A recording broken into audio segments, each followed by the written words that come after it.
আসসালামু আলাইকুম ভিউয়ার্স। বাংলাদেশের সর্বশেষ আপডেট সংবাদে আপনাদের স্বাগত। জানিয়ে দিব হাতে থাকা সর্বশেষ আপডেট বাংলা সংবাদ। প্রথমেই সংবাদ শিরোনাম, ইউনূস সরকারের ৬০ দিন। এরপর জানিয়ে দিব ছোট বড় অনেক দলেই নির্বাচনী ভাবনা, সবার টার্গেট ৩০০ আসন। আরও জানিয়ে দিব সাবেক মেয়র তাপস ও তার পরিবারের ব্যাংক হিসাব জব্দ। আরও জানিয়ে দিব বরখাস্ত পাসপোর্টের ডিএডি জাহাঙ্গীর মশক কর্মী পরিচয়ে পাসপোর্ট নিয়ে দেশ ছাড়তে চেয়েছিলেন এএসপি কাফি।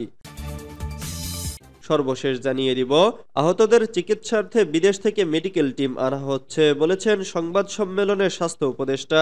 এতক্ষণ শুনছিলেন সংবাদ শিরোনাম, এবারে বিস্তারিত। তবে অনুরোধ থাকবে ভিডিওটিতে একটি লাইক করবেন এবং কমেন্ট করে জানিয়ে দিবেন কোন জেলা থেকে আপনি আমাদের এই ভিডিওটি দেখছেন। ইউনূস সরকারের ৬০ দিন। অন্তর্বর্তী সরকারের প্রধান উপদেষ্টা হিসেবে শপথ নেওয়ার ৬০ দিন পূর্ণ হলো আজ। একই সঙ্গে পূর্ণ হলো বর্তমান সরকারের ২ মাস। আলোচ্য সময়ে সরকারের বেশ কিছু অর্জন রয়েছে উল্লেখ করার মতো, আবার কিছু বিষয় অগ্রাধিকারে থাকলেও নিয়ন্ত্রণে আসেনি। সংশ্লিষ্টরা বলছেন, অন্তর্বর্তীকালীন সরকার একটি ভঙ্গুর রাষ্ট্র ব্যবস্থা পুনর্গঠনের যে মহাদায়িত্ব নিয়ে ক্ষমতায় এসেছে, সেখানে সবচেয়ে বড় চ্যালেঞ্জ ছিল পশ্চিমা বিশ্বের সমর্থন আদায় করা। সেই কাজটি খুব ভালোভাবেই সামাল দিয়েছেন প্রধান উপদেষ্টা অধ্যাপক ডক্টর মোহাম্মদ ইউনূস। জাতিসংঘে তার উপস্থিতি ছিল তাক লাগানো। তিনি বিশ্বের প্রভাবশালী রাষ্ট্র মার্কিন যুক্তরাষ্ট্রের প্রেসিডেন্টের সঙ্গে ওয়ান টু ওয়ান বৈঠক করেছেন ইউরোপিয়ান কমিশনের প্রেসিডেন্ট ছাড়াও Canada, Italy, Netherlands, Pakistan, Nepal সরকারের প্রধানদের সঙ্গে। শুধু তাই নয়, লক্ষ্য অনুযায়ী সংস্কার কার্যক্রম পরিচালনা এবং প্রয়োজনীয় অর্থ সহায়তা পেতে তিনি বিশ্বব্যাংক, আইএমএফ এর মতো দাতা সংস্থাগুলোর প্রধানদের সঙ্গেও বৈঠক করেন। রোহিঙ্গা ইস্যুসহ পরিবর্তিত পরিস্থিতিতে বাংলাদেশের পাশে থাকতে জাতিসংঘ সহ আন্তর্জাতিক সংস্থা প্রধানদের সঙ্গে আলোচনা করেন। গণহত্যার বিচারের বিষয়ে আলোচনা করেন আইসিসির প্রধান প্রকৌশলীর সঙ্গে। জাতিসংঘে ডক্টর ইউনূসের এ সফর কূটনৈতিক অঙ্গনে এতটাই প্রভাব ফেলেছে যে পার্শ্ববর্তী ভারতের গণমাধ্যম আনন্দবাজার পত্রিকা এ নিয়ে পৃথক প্রতিবেদন করেছে। প্রধান উপদেষ্টার প্রেস সচিব শফিকুল আলম বলেন, নিউ ইয়র্কে ডক্টর ইউনূসকে মনে করা হচ্ছিল একজন জনপ্রিয় রকস্টারের মতো।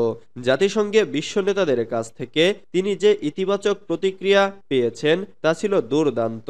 বাংলাদেশ বিষয়ে তাদের আস্থা ফিরে এসেছে।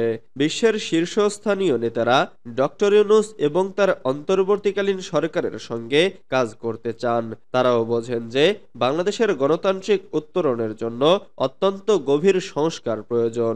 প্রধান উপদেষ্টার কার্যালয়ের সূত্রগুলো জানাচ্ছে, প্রথম মাসে শুরু করা কিছু সংস্কার উদ্যোগ দ্বিতীয় মাসে সম্পন্ন করা হয়েছে। এর মধ্যে সবচেয়ে বড় অগ্রগতি হচ্ছে গঠিত ৬ সংস্কার কমিশনের মধ্যে ৫টি কমিশনের সদস্য মনোনীত করে পূর্ণাঙ্গ করা। সংস্কার কমিশনের কার্যক্রম শুরুর আগে রাজনৈতিক দলগুলোর সঙ্গে সংলাপের দাবি ছিল, এরই মধ্যে সেটিও সম্পন্ন হয়েছে। এখন পুরোদমে কাজ শুরু করেছে কমিশনগুলো। জুলাই গণহত্যার বিচারের লক্ষ্যে ট্রাইব্যুনালের কাজ এগিয়ে নিচ্ছে আইন মন্ত্রণালয়। প্রধান উপদেষ্টাকে সভাপতি এবং শহীদ মীর মুগ্ধের ভাই মীর স্নিগ্ধকে সাধারণ সম্পাদক করে জুলাই শহীদ স্মৃতি ফাউন্ডেশনের কার্যকরী পরিষদ গঠন করা হয়েছে। ফাউন্ডেশনের প্রথম সভার পর আনুষ্ঠানিক কার্যক্রম শুরু হয়েছে। সিদ্ধান্ত হয়েছে এ ফাউন্ডেশন থেকে প্রতিটি শহীদ পরিবারকে ৫ লাখ টাকা ও আহত প্রত্যেককে ১ লাখ টাকা করে অনুদান দেওয়ার। প্রাথমিকভাবে শহীদ ও আহতদের একটি তালিকাও প্রকাশ করা হয়েছে। ছোট বড় অনেক দলে নির্বাচনী ভাবনা, সবার টার্গেট ৩০০ আসন।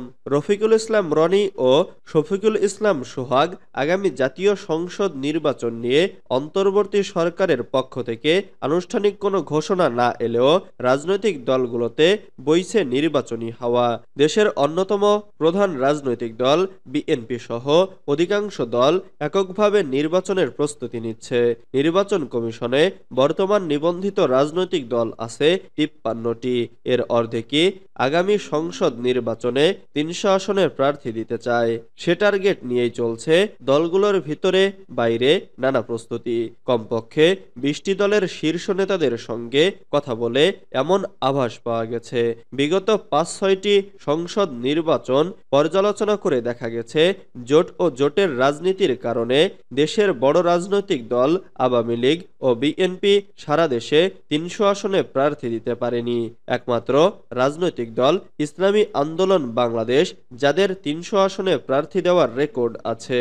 এর মধ্যে একটি আসনে প্রার্থীর হলফনামা ত্রুটিপূর্ণ হওয়ায় প্রার্থিতা বাতিল হয়ে যায়। তারা 299 আসনে লড়াই করে। জানা গেছে সংসদ নির্বাচনে ডামাডোল শুরু না হলেও আওয়ামী লীগ বাদে অন্য দলগুলো প্রতিটি আসনে প্রার্থী দিতে কাজ শুরু করেছে।